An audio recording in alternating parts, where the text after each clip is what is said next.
Hello, it's Deshaun Mims again. Um, like I stated last time, for my first interaction with Jihad, we had a good time doing something that I was interested in, and that's was going to the rap showcase from the local rappers and everything. So this time we decided to do something that he was interested in, and I mean he's Arabian, Muslim. He's from Saudi Arabia, so. That doesn't mean that he can't just be interested in regular things. So some of the things that when I say regular things, I mean like just American culture things.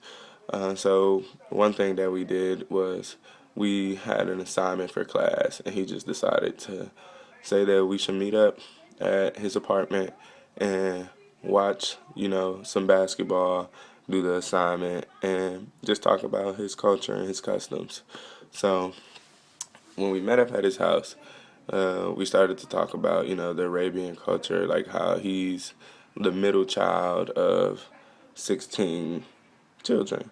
He's the middle child. He has, like, I think 7 brothers and 8 sisters. And to me, that's a lot. Like, I only have 4 sisters. And I couldn't imagine having that many people with me growing up. Like, that would be, like, kind of crazy. But it was pretty normal to him. So, he said he has a lot of people to look up to and to talk to all the time. So that was pretty cool. And another thing that I found out that was really cool is like the assignment that we had to do was we had to like trace our ancestry back like however far we can. And for me, that was kind of, it's a little challenging. I couldn't really go back that far. Like I could only make it back maybe 100 years. Like that's kind of crazy.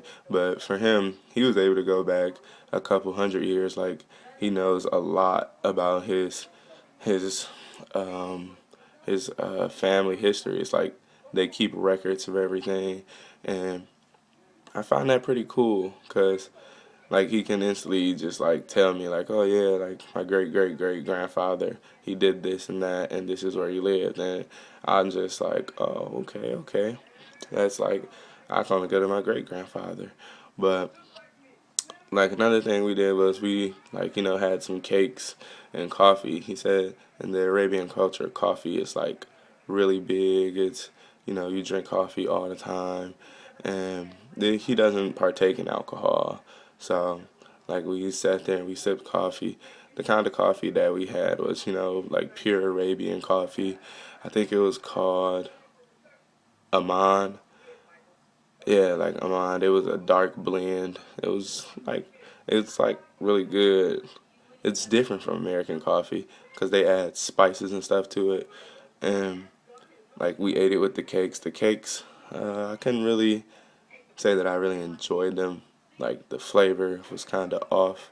But he just told me about like how like it's just really appropriate for him to have um, like offered me the coffee and the cakes because it's like proper etiquette for him and his customs.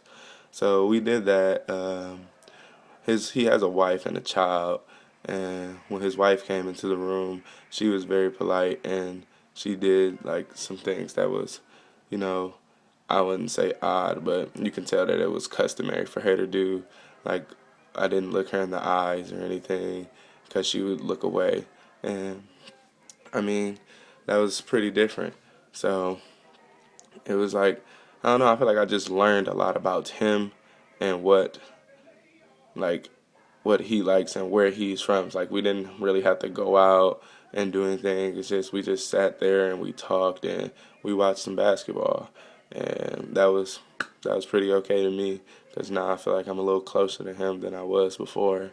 And I feel like that I can, like, talk to more people of the Arabian custom culture. Thank you.